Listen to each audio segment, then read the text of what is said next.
श्रीभगवानुवाच अभयं सत्त्वस्तं शुद्धिं ज्ञानं योगव्यवस्थितः दानं दमश्च यज्ञश्च स्वाध्यायस्तप आर्जवम् अहिंसा सत्यकामक्रोध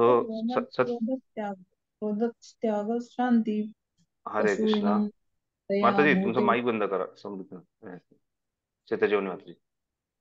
अहिंसा सत्यम क्रोधस्त्यागम शांतिर्पशु नमम दया भूतेष्वलोलुप्तम मार्दवम हि हरि चापलम तेजं क्षमा धृति शौच आद्रोह नाति नातिमानिति निता भवन्ति संपदम दैवीं भीता बीजास्तस्य भारत. श्री भगवान म्हणाले. तर आता आपण पाहिलंय की 15 अध्याय जो आहे त्याच्यातही भगवंत चर्चा करतायत. ह्या 16 अध्यायातही भगवंत चर्चा करतायत आणि ही जी आहे हे गुह्य ज्ञान आहे. आणि हे गुह्य ज्ञान स्वतःहून भगवंत जे आहेत हे अर्जुनाला देत आहेत. वेदांच्या मधला जो सार आहे हा भगवंत इथे देतात. त्यामुळे हे जे अध्याय आहेत हे अध्याय विशेष करून ध्यानपूर्वक लक्ष देणं गरजेचं आहे. त्याच्या आधी आपण जो पाहिला तो तीन गुणांचा जो अध्याय आहे, 3 गुणांबद्दलची चर्चा आहे, ही सुद्धा अर्जुनाने स्वतःहून केलेली काही कृष्या नाहीये. तरीही भगवंत जे आहेत हे स्वतःहून हे गुह्य ज्ञान जे हे आहे ते अर्जुनाला देत आहेत. तर 3 गुणांबद्दलचं ज्ञान, भौतिक संसार किंवा आध्यात्मिक संसाराबद्दलचं ज्ञान, त्यामध्ये क्षर आणि अक्षर या जीवात्म्यांबद्दलची चर्चा, आणि त्यानंतर आता विशेष करून हे दैवी आणि आसुरिक जे स्वभाव आहे, दैवी दैवासुर संपद विभाग योग, हा जो हे जे ज्ञान आहे, हा जो योग आहे, त्याच्याबद्दल भगवंत स्वतःहून चर्चा करत आहेत. तर आता आपण पाहिलं की कशा प्रकारे भगवंत म्हणतायत.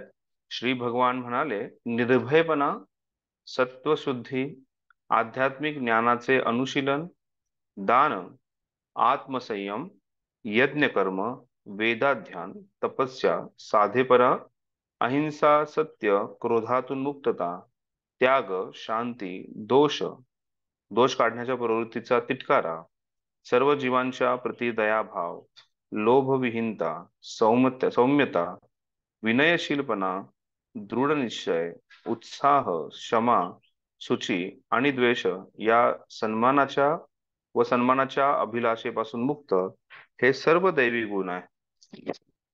हे भारता दैवी स्वभावाच्या मनुष्यामध्ये आढळतात.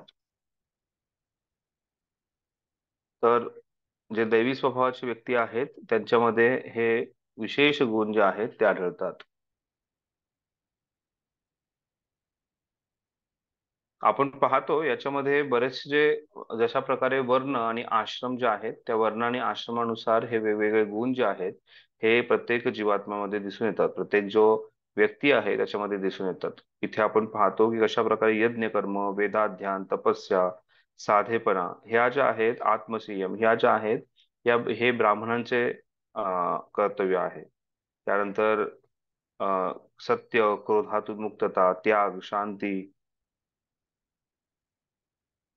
दोष काढण्याच्या वृत्तीचा तिटकारा, हे वेगवेगळ्या वर्णानुसार किंवा आश्रमानुसार सुद्धा हे गुण आढळून येतात. आणि एका वैष्णवामध्ये, वैष्णव जो आहे हा वर्ण आणि आश्रमांच्या पलीकडे आहे. हा वैष्णव जो आहे हा वर्ण आणि आश्रमांमध्ये श्रेष्ठ मानला जातो. तो ब्राह्मणांपेक्षाही श्रेष्ठ मानला जातो. आणि त्यामुळे वैष्णवामध्ये हे दैवी गुण जे आहेत हे असणं गरजेचं आहे. आणि हे दैवी गुण जे आहेत हे आढळल्यानंतर तो भगवंतांना अतिशय प्रिय व्यक्ती असणार आहे. आणि असा प्रिय व्यक्ती जो आहे हा भगवंतांना प्राप्त करू शकणार आहे.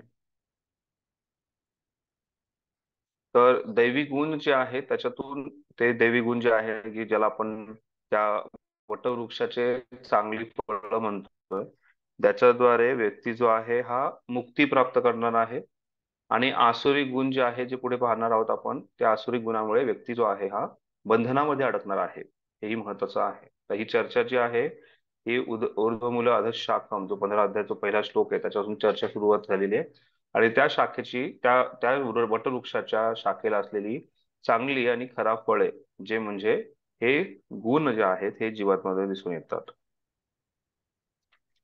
तर आता आपण थोडं तात्पर्य वाचूयात. 15 अध्यायाच्या प्रारंभी भौतिक जगतरूपी वटवृक्षाचे वर्णन करण्यात आले आहे. या वटवृक्षाच्या निघालेल्या अंगीभूत मुळांची तुलना जीवांच्या शुभ आणि अशुभ कार्यांची करण्यात आली आहे. 9व्या अध्यायामध्येही देव आणि असुर यांचे वर्णन करण्यात आले आहे. वैदिक संस्कारानुसार मोक्ष पथावर अग्रेसर होण्यासाठी सत्वगुणी कर्मांना शुभदायी मानण्यात आले आहे आणि अशा क्रियांना देवी प्रकृती असे म्हटले जातं. जे दैवी प्रकृतीमध्ये स्थित आहेत ते मोक्ष पथावरती प्रगती करतात. या उलट जे रजोगुणी किंवा तमोगुणी कर्म करीत आहेत त्यांना मोक्ष प्राप्तीची शक्यताच नाही. त्यांना एकतर भौतिक जगतात मनुष्य प्राणी म्हणून राहावे लागते अथवा पशु योनी किंवा त्याहूनही खालच्या योनीमध्ये त्यांचे पतन होते. या 16व्या अध्यायामध्ये भगवंत दैवी प्रकृती आणि तिचे गुण आणि आसुरी प्रवृत्ती व तिचे गुण या दोहोंचे वर्णन करतात. त्यांनी या गुणांच्या लाभ हानींचाही निर्देश केला आहे. आज एक नवीन मुलगा भेटला होता मला, त्याच्याशी मी काही चर्चा करत होतो भक्तीबद्दल. तर तो मुलगा बोलता बोलता म्हणाला की प्रभूजी, माझ्यापेक्षा माझ्या घरातलं जे मांजर आहे, बोका आहे, त्याचं जीवन खूप चांगलं आहे. त्याला कुठल्याही प्रकारे, त्याला माझी आई त्याच्यावरती खूप जास्त प्रेम करते, त्याच्या प्रत्येक गोष्टीची काळजी घेते. म्हणजे त्याला सुसू आलं की आईला कळतं, त्याला भूक लागली की तो कशा प्रकारचा आवाज करतो माझ्या आईला कळतं, आणि मी किती ओरडून सांगितलं तरी माझ्या आईला कळत नाही. आणि मला उठता बसता बोलणे बसतात. उठता बसता मला इकडे जा तिकडे जा, जॉब का लागत नाहीये, हे ते विचारलं जातं. त्या मांजराला कोणीच विचारत नाहीये. मग ते मला मला असं वाटतं की ते मांजराचं जीवन जे आहे ते खूप चांगलं आहे.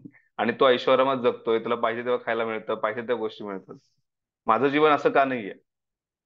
मी त्याला तेच समजून सांगत होतो की हा जो आहे हा तमोगुण आहे, किंवा हा तमोगुणीचा विचार आहे. आणि या तमोगुणामध्ये असे विचार येतात की बाबा असं जीवन, दुसऱ्यांचं असं काही जीवन पाहिल्यानंतर वाटतं की ते किती सुखात आहेत किंवा आनंदात आहेत.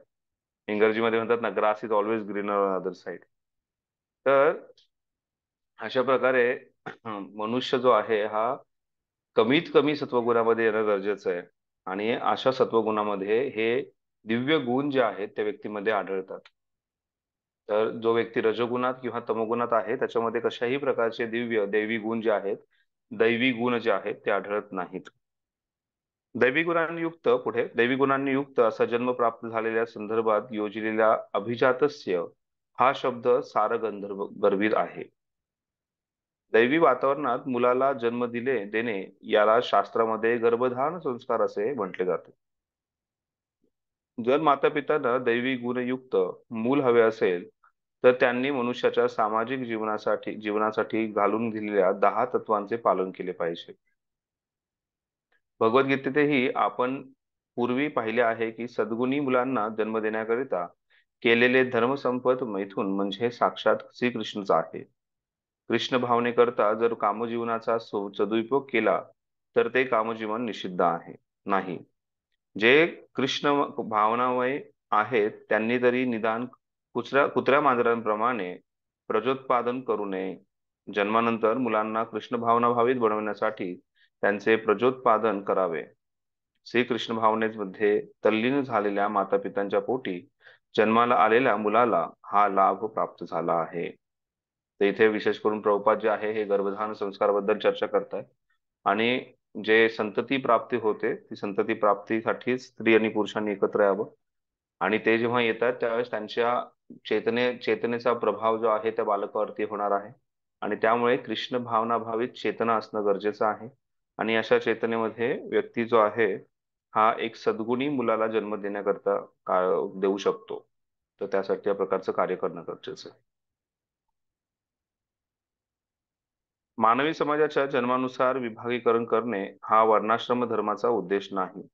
वर्णाश्रम धर्मातील विभाग हे शैक्षणिक पात्रतेनुसार आहेत. मानव समाजाला सुख समृद्ध ठेवण्याकरता ते विभाग करण्यात आले आहेत. या ठिकाणी उल्लेख करण्यात आलेल्या गुणांचे वर्णन दैवी गुण असे करण्यात आले आहे. व हे गुण मनुष्याने आध्यात्मिक मार्गामध्ये प्रगती करून या भौतिक जगतातून मोक्ष प्राप्ती करावी यासाठी आहे. तर वर्णाश्रम जो आहे हा कुठल्याही प्रकारचं महत्व दाखवण्यासाठी नाहीये किंवा व्यक्तीचं विशेषता दाखवण्यासाठी नसून, वर्णाश्रम जो आहे हा व्यक्तीला मोक्ष प्राप्ती करण्यासाठी एक सपोर्ट सिस्टीम आहे. एक मोक्ष प्राप्ती करण्यासाठी एक तयार केलेली सिस्टीम आहे. त्याच्यामध्ये व्यक्ती जे आहे ह्या पूर्ण व्यवस्थेमध्ये सुखी राहू शकतात. आणि त्याचबरोबर त्यांना मोक्ष प्राप्ती करण्यासाठी जे काही महत्वाची गरज आहे, मुक्तीसाठी गरजेच्या गोष्टी आहेत त्या प्रेरक ठरतील अशासाठी वर्णाश्रम आहे.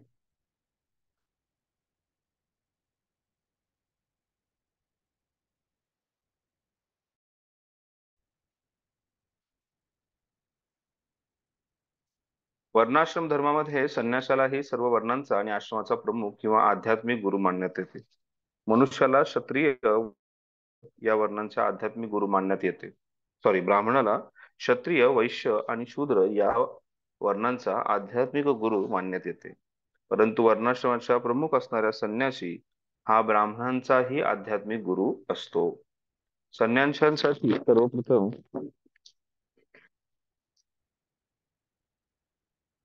आवश्यक गुण म्हणजे निर्भयपणा होय. संन्यासाला विना आश्रम एकटेच राहावे लागते. त्याला केवळ भगवत कृपेवर विसंबून राहावे लागते.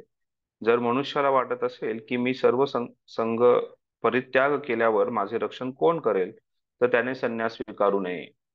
मला आठवतंय जेव्हा मी आश्रम जॉईन केला होता, तर त्यावेळेस मुक्तानंद प्रभूंचे मी त्यांना आशीर्वाद मागायला गेलो होतो, कारण प्रभूजींकडून मला भरपूर प्रेरणा मिळायची आणि मी म्हणजे बऱ्याच बऱ्याच वर्षापासून त्यांच्याशी संबंधात होतो.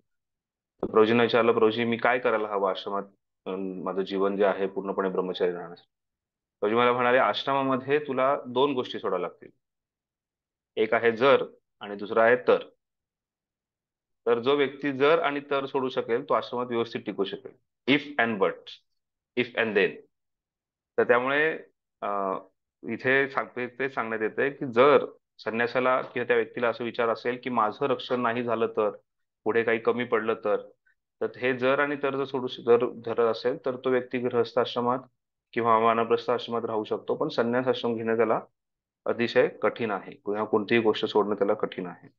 मी सर्व संघ परित्याग केल्यानंतर माझे रक्षण कोण करेल, तर त्याने संन्यास स्वीकारू नये. मनुष्याला पूर्ण दृढ विश्वास असला पाहिजे की भगवान श्रीकृष्ण अंतर्यामी परमात्मा रूपाने प्रत्येक जीवाच्या हृदयात उपस्थित आहेत. ते सर्व काही पाहत आहेत की मनुष्य काय करू इच्छितो हे सुद्धा ते जाणतात. मनुष्याला पुरी खात्री पटली पाहिजे की श्रीकृष्ण हे परमात्मा रूपाने त्यांना शरणागत झालेल्या जीवात्म्यांची काळजी घेतात. मनुष्याला वाटले पाहिजे की मी कधीच एकटा नसेन. मी जरी घनदाट अरण्यात राहिलो तरी श्रीकृष्ण मला साथ देतील आणि सर्व प्रकारे माझे संरक्षण करतील. या दृढ निश्चयालाच अभयम असे म्हणले आहे. संन्यासाश्रमी मनुष्याची मनोवृत्ती अशी असणे आवश्यक आहे. तर ही वृत्ती जी आहे, ही वृत्ती जरी तुम्ही कुठल्याही आश्रमात असाल, संन्यासांसाठी तर अतिशय प्रमुख आहे, महत्वाची आहे की संन्यासाला मृत्यूची भीती नाहीये किंवा काही गमवण्याची भय नाहीये. पण हळूहळू आपल्यामध्ये सुद्धा हे अभयत्वम येणं फार गरजेचं आहे. आणि त्यासाठी आपल्याला अभय चरण अरविंद भक्तिवेदांत स्वामी श्री प्रभुपादांच्या चरणांचा आश्रय घ्यायचा आहे, जेणेकरून आपल्यामध्ये अभय भगवंतांबद्दलची शरणागती असल्यामुळे अभय प्रदान होईल. तर भगवंतांनी हे अभयदान तर आपल्याला पहिल्यांदाच दिलेले आहे. भिवू नकोस, मी तुझ्या पाठीशी आहे, हे फक्त भगवंत सांगू शकतात, दुसरं कोणी नाही. तर त्यामुळे हे भगवंतांनी आपल्याला अभयदान जे दिलेलं आहे, मा सुच, भिवू नकोस. भगवंतांच्या वरदराजांच्या हातावरती लिहिलेले आहे, मा सुच, परित्राणाय साधूना सॉरी सर्वधर्मान परित्यज्य माम एकम शरणम व्रज, अहम त्वाम सर्व पापेभ्यो मोक्षयिष्यामि मा शुच. म्हणजे मी फक्त तुला पापातून मुक्त करणार नाहीये, तुला सर्व गोष्टीतून मुक्त करणार आहे. आणि ह्याची मी खात्री देतो, आणि त्यामुळे तू घाबरू नकोस, भिवू नकोस कुठल्याही गोष्टीसाठी. त्यामुळे अशा प्रकारे भगवंतांनी आपल्याला हे अभयदान जे आहे हे प्रकट प्रताप आहे, पण हे आपण त्याचा स्वीकार करणे आणि या गोष्टीचं पालन करणं अतिशय गरजेचं आहे एक वैष्णव म्हणून. त्यामुळे हे अभयत्वम हा अतिशय महत्वाचा गुण आहे एका वैष्णवाच्या जीवनामध्ये, की अ, राखे कृष्ण मारे की मारे कृष्ण राखे. जर कृष्णाची इच्छा असेल तर जरी मारणारं कोणी येत असेल तरी त्याचं रक्षण जे आहे हे कृष्ण करणार. तुम्हाला सर्वांना ती गोष्ट आठवत असेल की एक लहान मुलगी आहे जी जंगलातून शाळेत जायची, आणि तिची आजी जी आहे ती आजी तिच्याबरोबर कधी जायची कधी जाऊ शकत नव्हती. तर जेव्हा कधी ती मुलगी एकटी जात होती, तर त्यावेळेस ती मुलगी म्हणाली, आजी मला खूप भीती वाटते, मी जाणार नाही शाळेवर. तर आजी म्हणाली, तुझा एक भाऊ आहे, तो जंगलामध्ये असतो, आणि तू त्या भावाला बोलवलंस तर तुला तुला मदत करायला नक्की येईल. कोण आहे माझा भाऊ? तुझा भाऊ श्रीराम आहे. तो राम आहे, रामाचं नाव घे, तुझा भाऊ जो आहे तुझा तुला मदत करायला. आणि ही मुलीचा अतिशय निरागस भाव, निरागस भावामध्ये ती मुलगी जंगलात गेली, तिला तिथे काहीतरी प्राण्यांचा आवाज यायला लागला, तिने बरं जोरात ओरडली आणि म्हणे, राम राम भैया राम, मला वाचवायला या. आणि लगेच तिथे प्रभू श्रीराम जे आहेत ते प्रकट झाले आणि तिचा हात पकडून जंगलातून तिला दुसरीकडे घेऊन गेले आणि शाळेमध्ये ती गेली. अशी ही मुलगी रोज करायला लागली. आणि हे जेव्हा आणि एकदा ते शाळेमध्ये तशी आजीची परिस्थिती गरीब असल्यामुळे काही करू शकत नव्हती. शाळेमध्ये गुरुपौर्णिमा असल्यामुळे प्रत्येकाला काही ना काहीतरी गुरूंसाठी दक्षिणा घेऊन यायची होती. गुरु दक्षिणा घेऊन यायची. आणि प्रत्येकाला काही वेगवेगळ्या गोष्टी सांगितल्या. या मुलीला सांगितलं की तू खीर घेऊन ये. पण आजी काही खीर बनवू शकली नाही. तर मग गेल्यानंतर जंगलात गेल्यानंतर तिने आपल्या भावाला बोलवलं. राम भाऊ आले, राम भैया आले आणि राम भैयांना सांगितलं की अशी अशी खीर पाहिजे. आणि मग भगवंतांनी लगेच तिला ती खीर दिली आणि ती खीर घेऊन ती गुरुंकडे गेली.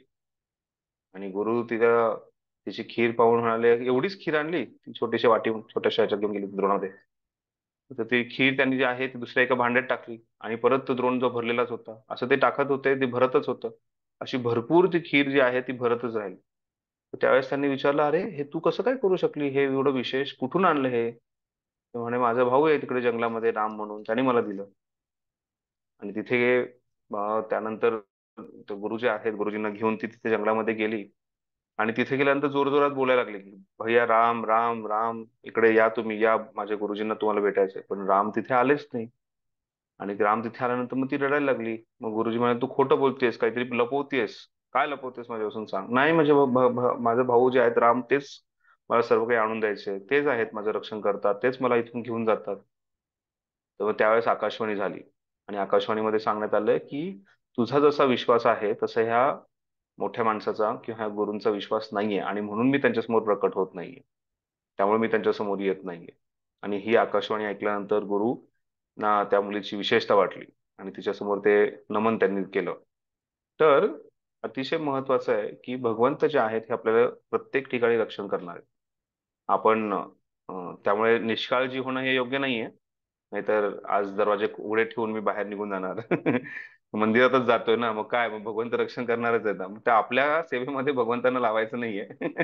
अभयत्व म्हणून रस्त्यावरती रस्ता क्रॉस करताना ना डाव्या बाजूला ना उजव्या बाजूला पाहणार आणि बिंदास चालणार. भगवंत माझं रक्षण करणार आहेत ना, असं नाहीये. आपल्या नरसिंह आरती आपण जेव्हा गातो गाडीमध्ये बसल्यानंतर, ही नरसिंह आरती जी आहे ही आपण भगवंतांप्रती जी शरणागती ती दाखवण्यासाठी आहे, ना की नरसिंह भगवंत माझ्या पूर्ण जर्नीमध्ये माझं रक्षण करायची जबाबदारी तुमची. ही त्यांना सेवा आपण द्यायची नाहीये. त्यांना आपण त्यांना शरणागती दाखवतो. ते एक अभयत्वम हे हा जो गुण आहे हा प्रत्येकामध्ये येणं गरजेचं आहे. नंतर त्याने आपले जीवन शुद्ध केले पाहिजे. संन्यासाश्रमात पालन करावयाची अनेक विधिविधाने आहेत. त्यापैकी सर्वात महत्वपूर्ण जे संन्यासाने स्त्रियांशी निकट संबंध टाळला पाहिजे. त्यासाठी एकांतवासात स्त्रीशी बोलणे देखील निषिद्ध आहे. श्री चैतन्य महाप्रभू एक आदर्श संन्यासी होते आणि म्हणून जेव्हा त्यांचे जगन्नाथपुरीला वास्तव्य होते तेव्हा त्यांच्या स्त्री भक्त त्यांना प्रणाम करण्यासाठी जवळपास जाऊ शकत नव्हते.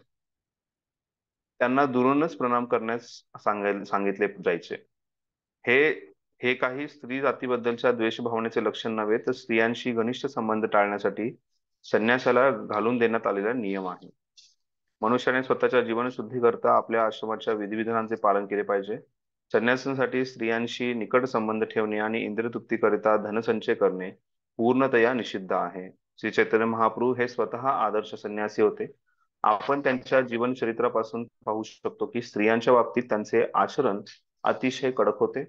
अत्यंत पतित जीवांचा उद्धार करणाऱ्या श्री चैतन्य महाप्रभूंना जरी भगवंतांचे अधिकतम अवतरण अवतार मानण्यात आले असले तरी स्त्रियांशी आचरण करण्याबाबतच्या संन्यासाश्रमाच्या नियमाचे ते कठोरतेने पालन करीत असत.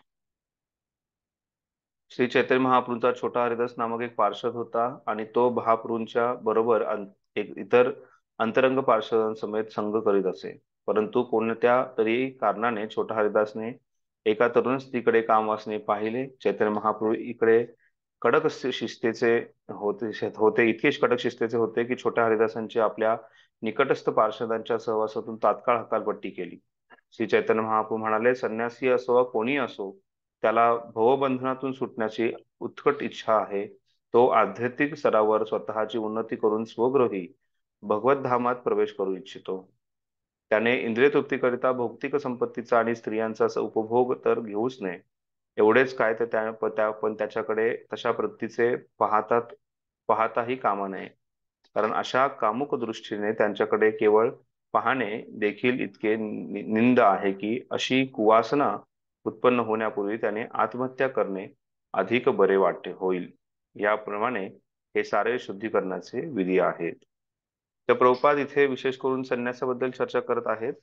आणि ही फक्त संन्यासाबद्दल चर्चा नाही, तर प्रत्येक जे कृष्ण भावना भावित भक्त आहेत त्यांच्याकडून जी अपेक्षा आहे चैतन्य महाप्रभूंची ती दर्शवण्यात आलेली आहे. आणि इथे आपल्याला जर आपल्या स्वगृही भगवत धामात जाण्याची जी इच्छा असेल तर त्यासाठी हे जे दैवी गुण जे आहेत हे आपल्यामध्ये येणं अतिशय गरजेचं आहे.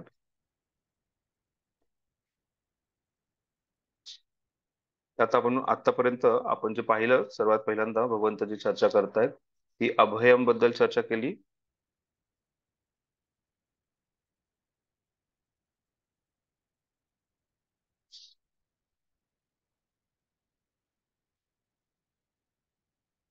प्रभुपादांनी आतापर्यंत अभयम आणि सत्व समशुद्धी या दोन गोष्टीबद्दल चर्चा केली की कशा प्रकारे प्रत्येकाचं जीवनामध्ये भगवंतांवरती विश्वास असला पाहिजे जी आहे ही शुद्ध असणं गरजेचं आहे. पुढे प्रभुपाद चर्चा करतायत गुण ज्ञान योगेन व्यवस्थित म्हणजे ज्ञानाच्या अनुशीलनामध्ये संलग्न असणे हा आहे. तर प्रत्येकाचं ज्ञानाचं जे अनुशीलन आहे ते त्याचं पालन करत प्रत्येकाने आपल्यामध्ये एक आध्यात्मिक ज्ञान जे आहे हे प्राप्त करणं गरजेचं आहे. प्रत्येकाने आध्यात्मिक ज्ञान जे आहे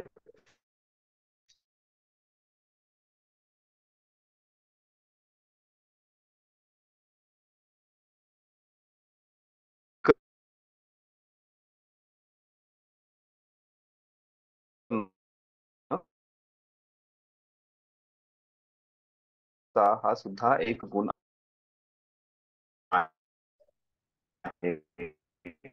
हरे कृष्णा प्रभूजी, तुमचा आवाज अटकतोय. आणि केवळ नम्रता म्हणूनच दारोदारी पाहण्यासाठी न जाता गुण प्रभू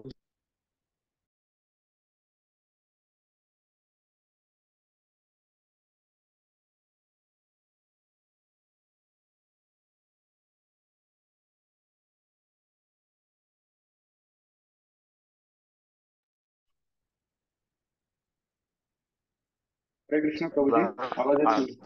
आध्यात्मिक गुरूंचा आदेश. आवाज येत नाही अजून पण? हा, गेला म्हणजे मध्ये गेला होता, आता आला परत. हरे कृष्ण. आता व्यवस्थित आहे? हा, आता ठीक आहे. हो. हो. इंटरनेट हो. कनेक्शन थोडंसं अनस्टेबल आहे आणि वातावरण पण हो. खराब झालंय, पाऊस यायला लागलाय. बघूयात. ठीक आहे. तर ह्याच्यामध्ये परत सर्वात महत्वाची गोष्ट म्हणजे व्यक्तीला जे आध्यात्मिक ज्ञान आहे, फक्त ज्ञान म्हणजे एक मोठा इंजिनियर, पंडित, डॉक्टरेट किंवा मोठ्या काहीतरी सायंटिस्ट हे प्राप्त होणे, पण ज्ञान योगेन व्यवस्थित म्हणजे जे आध्यात्मिक ज्ञान जे आहे त्याचा विकास करणं जे आहे हे अतिशय गरजेचं आहे. त्याच्याबद्दल चर्चा करण्यात येते. पुढे आपण पाहतो पुढचा पॅरेग्राफ.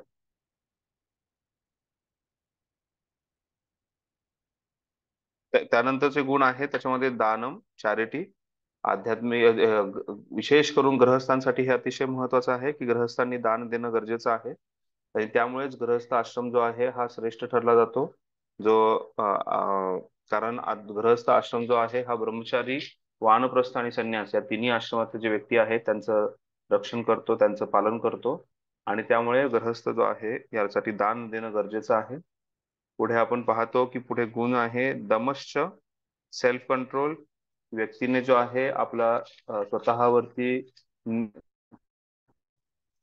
नियंत्रण प्राप्त करणं अतिशय गरजेचं आहे. दम आत्मसंयम म्हटलेले आहे.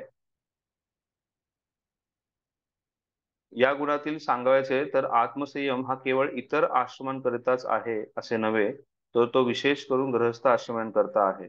ग्रहस्थाला पत्नी असेल तर त्याने आपल्या इंद्रियांचा अनावश्यक मैथुनांकरता उपयोग करू नये. कामजीवनाच्या बाबतीत ग्रहस्थांवर सुद्धा बंधने आहेत.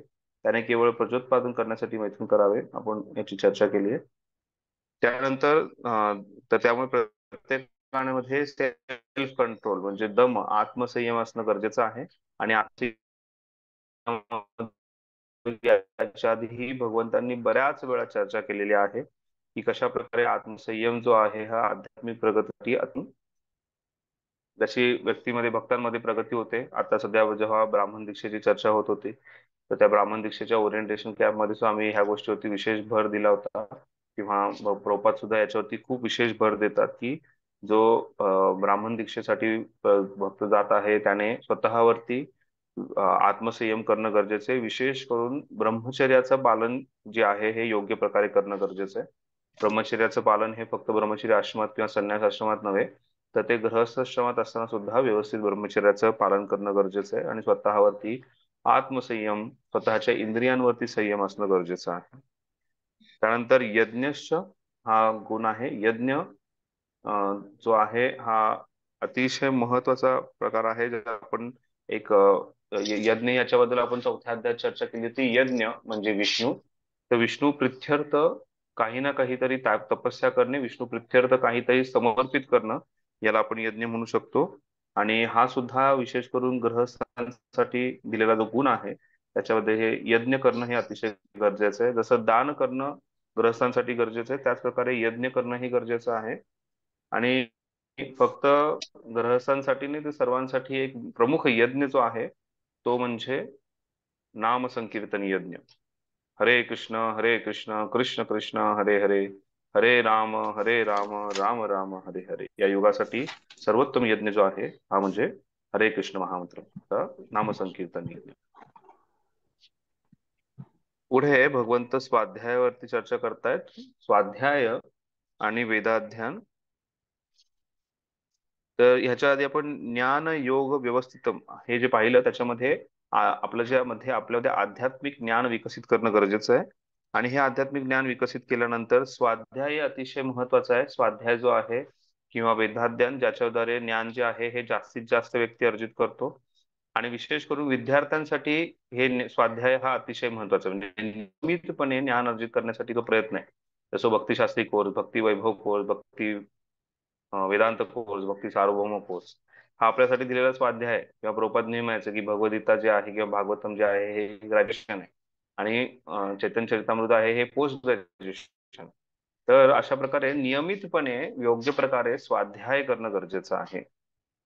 आणि विशेष करून हा जो गुण आहे हा ब्रह्मचर्यामध्ये दिसून येतो की कशा प्रकारे ब्रह्मचर्य व्रताचे पालन करण्यासाठी नियमित स्वाध्याय जो आहे म्हणजे आध्यात्मिक ग्रंथांचं वेदांचं अध्ययन जे आहे तिने करणं गरजेचं आहे. पुढे आपण पाहतो तपस्या. तपस्या आणि आर्जवम हे जे गुण आहेत, तप आर्जवम असं सांगितलं. तर त्यातलं तप म्हणजे तपस्या. तर ही तपस्या जी आहे सर्वात महत्वाची तपस्या आहे ती म्हणजे आपल्या काया वाचा मनसेवरती नियंत्रण. तपस्या हे विशेष करून निवृत्त जीवनासाठी आहे. वानप्रस्थाश्रमासाठी मनुष्याने आयुष्यभर गृहस्थाश्रमी राहू नये, तर त्याने सदैव ध्यानात ठेवले पाहिजे की जीवनाचे ब्रह्मचारी, गृहस्थ, वानप्रस्थ, संन्यास असे 4 आश्रम आहेत. काल मी एका मुलाशी बोलत होतो, मला इतकं विशेष वाटतं. आता सध्या तो 21 वर्षाचा आहे. त्याचे विचार इतके चांगले आहेत की तो म्हणाला की प्रभूजी पुढच्या 2 वर्षामध्ये मला लग्न करायचं.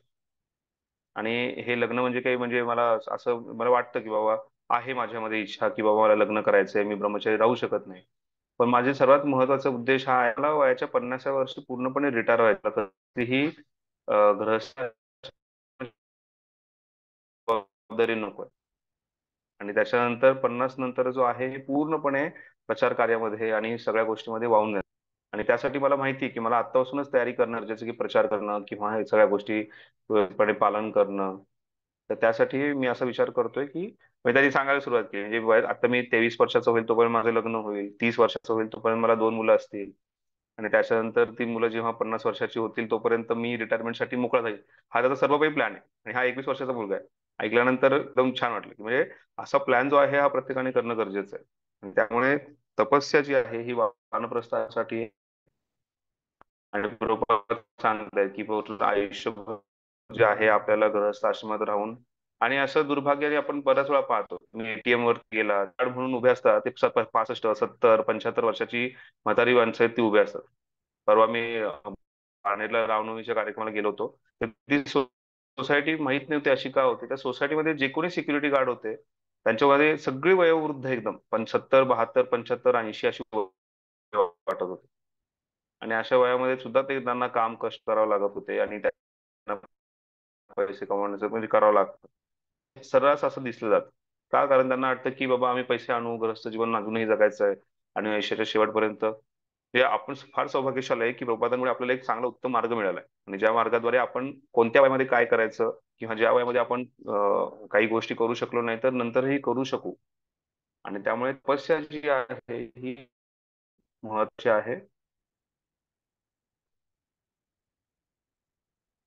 प्रभुपाद पूर्ण वर्णाश्रमाचे अशा प्रकारे 25 वर्ष कोणत्या कशासाठी करावे त्याचं वर्णन केलंय. तपस्येविना मोक्ष प्राप्ती तपस्येविना मोक्ष प्राप्ती करता येत नाही. जीवनात तपस्येची आवश्यकता नाही आणि मनुष्याने तर्क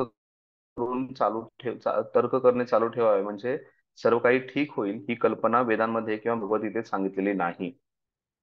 तर ते चार्वाक मुनींचं वाक्य आहे.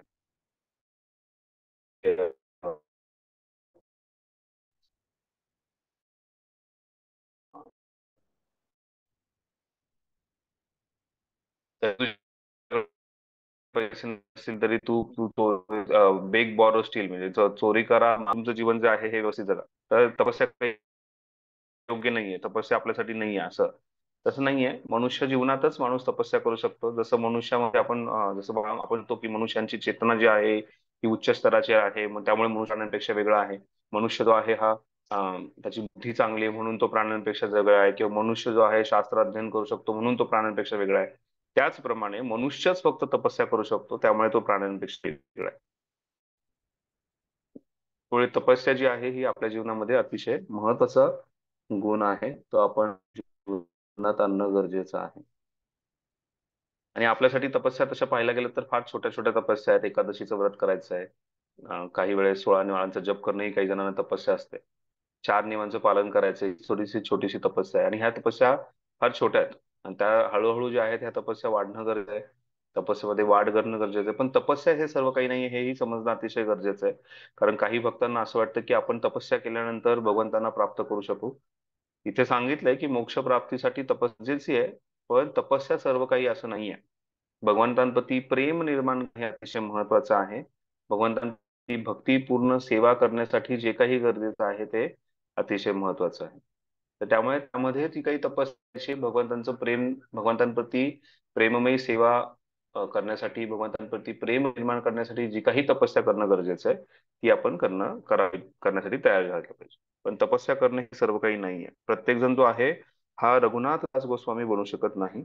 रघुनाथ दास गोस्वामी जे होते ते फक्त 3 थेंब छास आहे म्हणजे ताक जे आहे ते पिऊन ते जगू शकत होते. आपण तसं जगू शकणार नाहीये. आपल्यापर्यंत आपण जेवढं करू शकतो तेवढी पण तपस्याला नाही म्हणणं ही योग्य नाहीये. तपस्या जी काही गरजेची तपस्या आहे म्हणजे विशेष करून जे माधव तिथी भकती जननी जतने पालन करी भक्तीनाथ ठाकूर सांगतात. ज्या प्रकारे माधव तिथी येते ज्याच्याद्वारे भक्तीची जननी होते त्याचं व्यवस्थित पालन करणं आणि त्यासाठी ज्या काही तपस्या होत्या त्यावेळेस जास्तीत जास्त माळा करणे, त्यावेळेस उपवास करणे, त्यावेळेस जास्तीत जास्त भगवंताची सेवा करणे या गरजेच्या गोष्टी आहेत. त्यानुसार आपण तपस्या ज्या आहेत त्या कराव्यात. आणि विशेष करून कृष्ण कॉन्शियसनेस कृष्ण भावना जरी लोकांना वाटत असेल की खूप मोठी तपस्या जसं प्रभुपाद जेव्हा परदेशात होते त्या परदेशात असताना प्रभुपादांच्या आधी प्रभुपादांचे जे गॉड ब्रदर्स आहेत गुरुबंधू जे आहेत ते गेले होते आणि ते आल्यानंतर प्रभुपादांच्या श्रील भक्ती सिद्धांत सरस्वती ठाकूर प्रभुपादांना म्हणाले, Gurudev your formula will not work there. की तुमचा जो हा 4 नियमांचा आणि जो काही कृष्ण भावनेचा प्रचार करण्याचा तो फॉर्म्युला तो काम करणार नाही.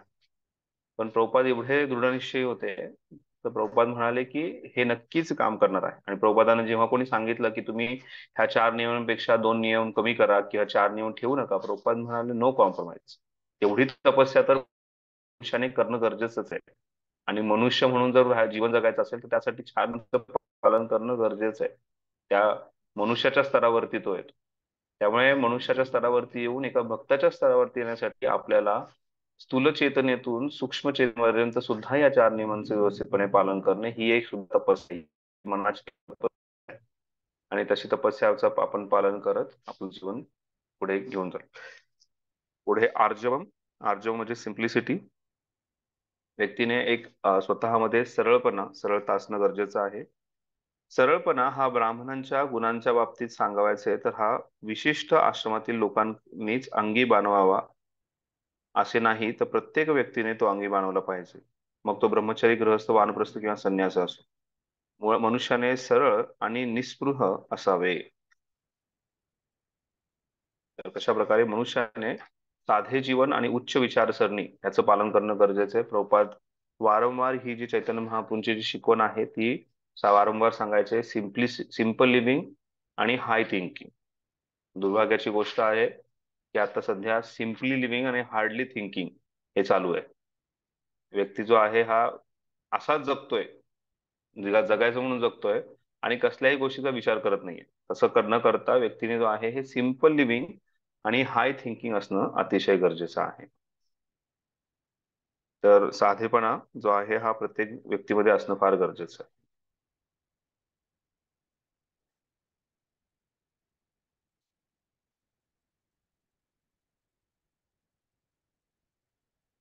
अहिंसा, सत्य, अक्रोध, त्याग, शांती, अप अपैशुनम. ठीक आहे. अहिंसा.